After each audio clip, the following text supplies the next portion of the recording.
15장, 예레미야 애가 2장과 시편 33편입니다. 사무엘상 17장은요 다윗과 골리앗 사건을 기록하고 있는데요. 다윗은 블레셋의 거인 이 골리앗을 쓰러뜨림으로써 이스라엘의 영웅으로 급부상합니다. 목동에 불과했던 아무도 주목하지 않던 어린 소년 다윗이 역사의 주역으로 또 주인공으로 등장하는 것을 우리가 보게 됩니다. 로마서 15장은 14장에 이어서 선을 이루고 덕을 세우길 바라는 이 바울의 권면과 또 후반부에는 로마 교회에 대한 바울의 부탁과 함께 바울이 이 로마에 방문할 계획이 있음을 밝히고 있습니다. 예레미야 애가 2장은요 유다의 몰락과 그 처참함을 토로하면서 슬퍼하는 이 선지자의 두 번째 시를 담고 있습니다.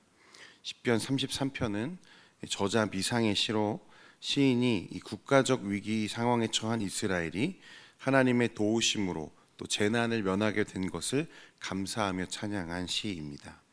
오늘도 말씀 안에서 은혜로운 묵상 되시기를 바랍니다. 오늘 예레미야 애가 2장 말씀을 나누게 되었는데요. 사람들은 보통 고통스러운 일을 당하거나 또 겪게 되면 처음에는 슬픔으로 애곡하지만 그 애곡의 시간을 벗어나기 전에 반드시 분노의 단계를 거친다고 합니다. 어제 우리가 살펴본 1장은 이 유다의 몰락과 함께 수치와 절망과 또 그런 절규를 그리고 있다면 오늘 우리가 살펴볼 2장은 전반적으로 이 분노의 분위기가 흐르고 있습니다. 그래서 어떤 학자는 이 예레미야 애가 2장이 3장으로 가기 전에 표출되는 분노의 장이라고 말하기도 합니다.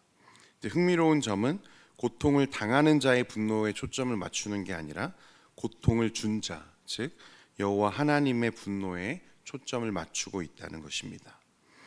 예레미야 애가 2장은요 1장과 마찬가지로 슬프다라는 뜻의 이 에카라는 단어로 시작합니다.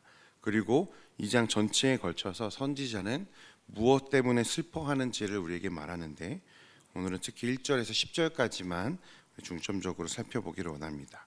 우리 1절 말씀인데요 같이 한번 읽도록 하겠습니다. 시작. 슬프다 주께서 어찌 그리 진노하사 딸 시온을 구름으로 덮으셨는가. 이스라엘의 아름다움을 하늘에서 땅에 던지셨으며 그의 진노의 날에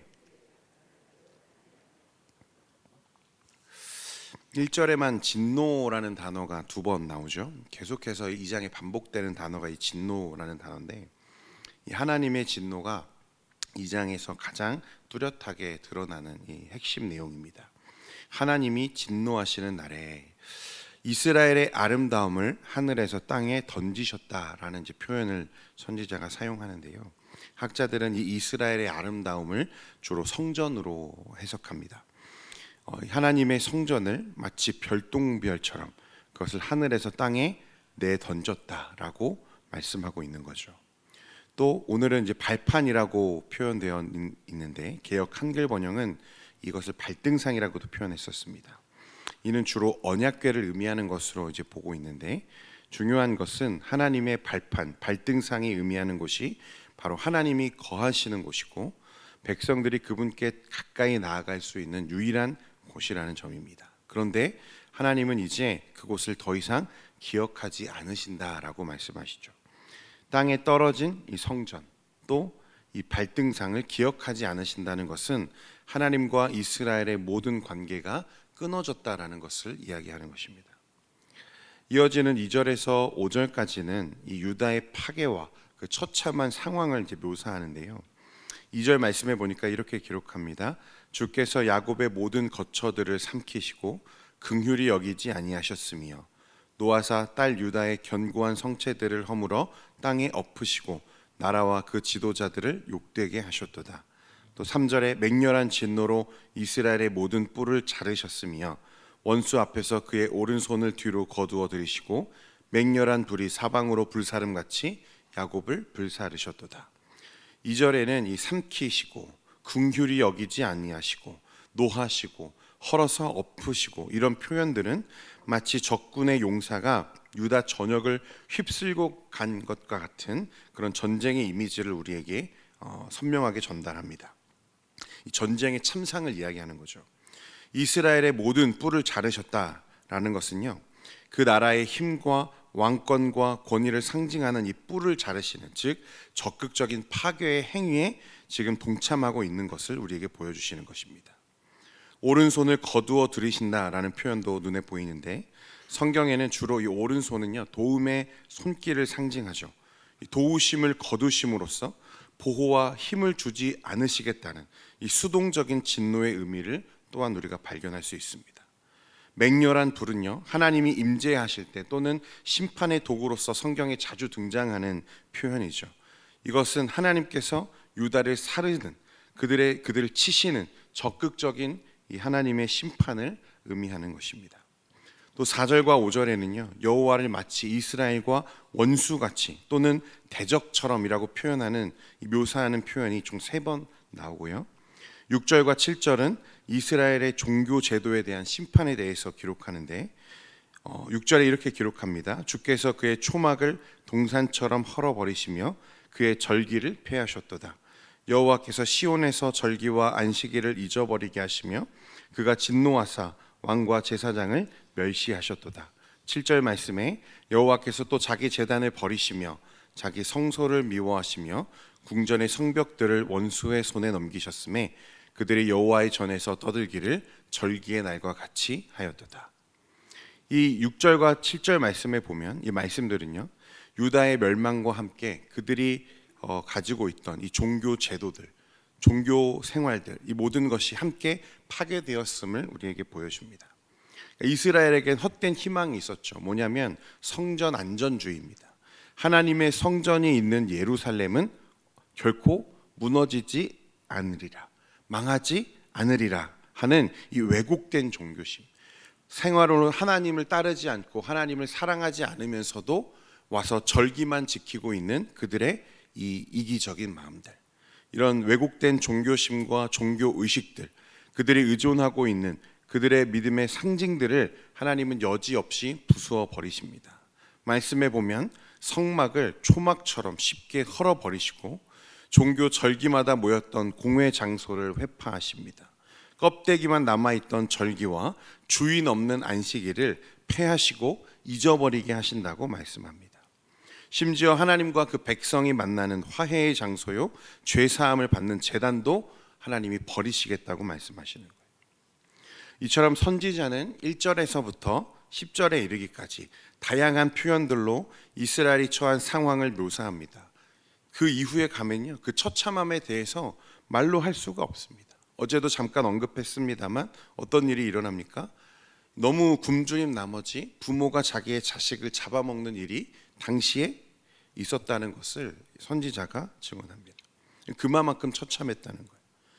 여러분, 이건요, 실제로 이스라엘에게 일어난 일들입니다. 현실이라는 거예요. 그런데 우리는 이 말씀을 보면서 한 가지 사실에 놀라지 않을 수 없는데 무엇이냐면 바로 이 모든 참상이, 지금 이스라엘이 겪고 있는 이 고통이, 이 어려움이, 이 고난이 모두 바로 이 여호와 하나님으로부터 왔다는 사실에 놀라지 않을 수 없습니다. 선지자가요, 오늘 2장에 계속해서요, 뭐라고 표현합니까? 주께서 또는 여호와께서라는 표현이요, 절마다 계속 등장합니다. 지금 유다가 겪고 있는 이 모든 고통이 여호와 하나님으로부터 왔음을, 하나님께서 그들에게 지금 주고 계심을 강조하는 거예요. 이 주님이 행하신 일이라는 것입니다. 지금 선지자가 슬퍼하는 것은요, 그를 가장 힘들게 하는 것은 사실 다른 게 아닙니다.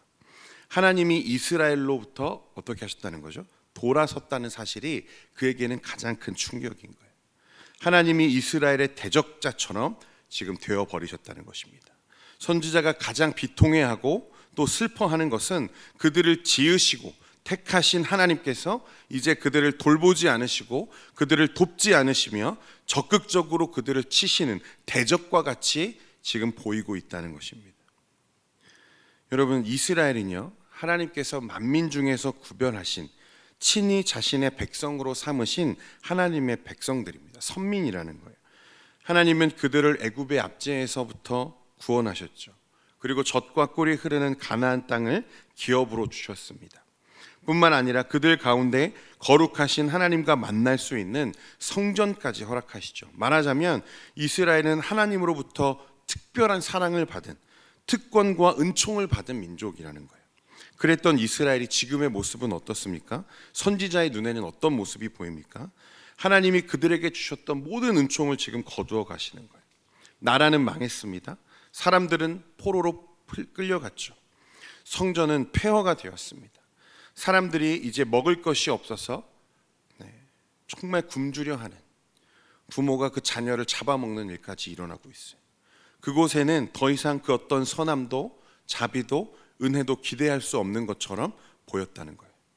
하나님이 그 가운데 계시지 않았다는 것입니다. 이것이 선지자를 가장 슬프게 만드는 이유였습니다.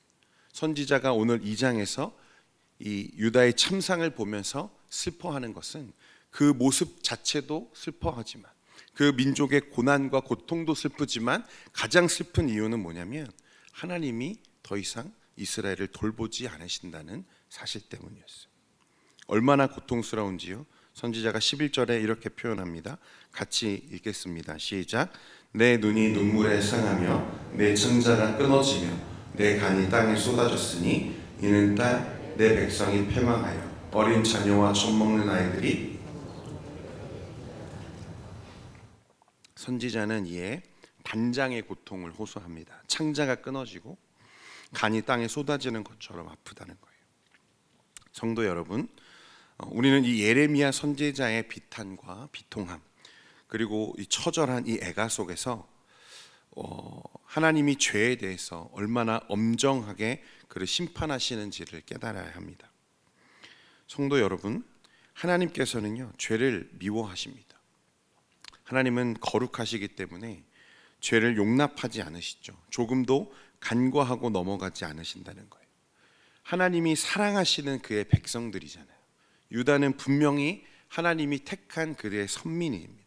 그런데 유다가 범죄했을 때, 그들이 하나님을 떠났을 때 하나님은 그들을 징계하시죠. 분명히 일시적인 징계였습니다만 그럼에도 불구하고 그 징계는요 적당히 넘어가는 징계가 아니었다는 거예요.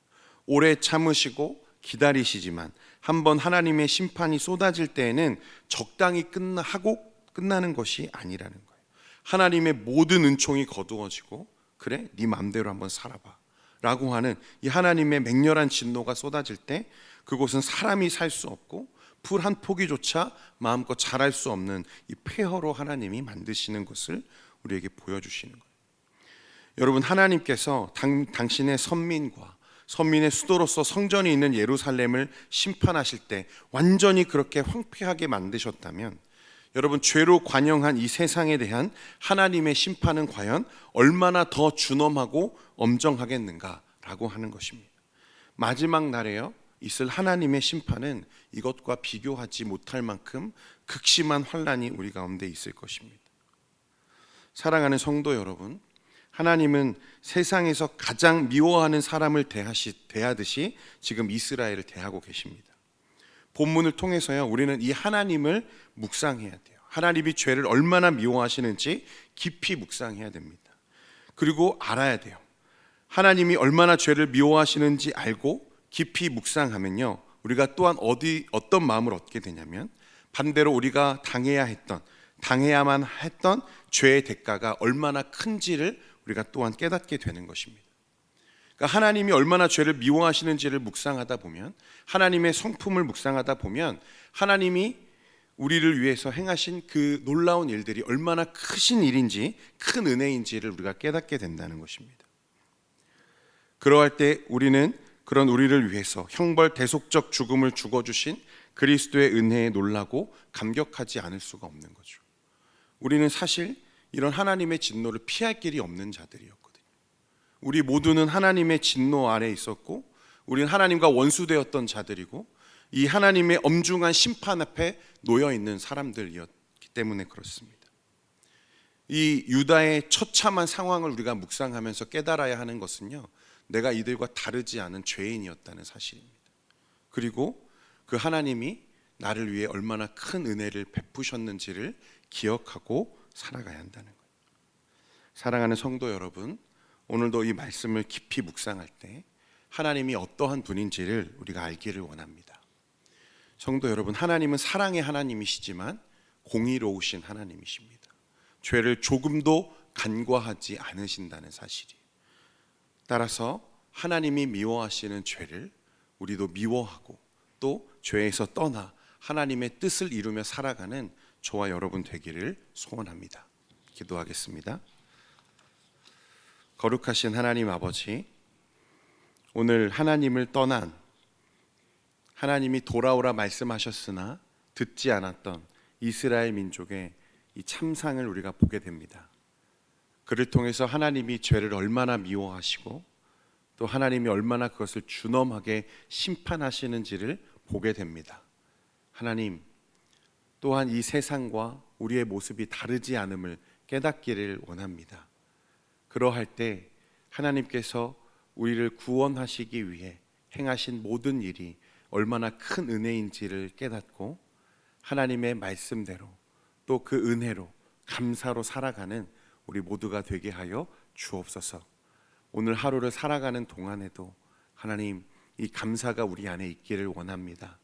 그래서 이 세상의 어떠함에 매몰되지 않고 하나님의 말씀과 은혜 안에 거하는 우리 모든 성도의 삶이 되도록 은혜 베풀어 주시옵소서. 그리스도를 묵상하고 주님께서 나에게 행하신 그 모든 일이 얼마나 감사한지를 깨달을 때 우리 안에 기쁨이 있고 또 소망이 있음을 발견하게 하시고 하루의 삶과 모든 순간에 주님과 동행하는 우리 성도들 되게 하여 주옵소서. 그러나 우리 삶의 연약함과 또 필요를 주님이 잘 아십니다. 질병과 싸우고 있는 우리 성도들도 있고 가난과 또 관계의 문제와 여러 가지 어려움들이 우리 삶에 있음을 주님이 아십니다. 하나님 만져주시고 주님 안에 도움을 구하오니 주님 이 시간 충만케 하여 주옵소서. 우리의 모든 삶, 모든 순간 하나님께 영광이 되기를 원하며 모든 말씀 예수님의 이름으로 기도합니다. 아멘.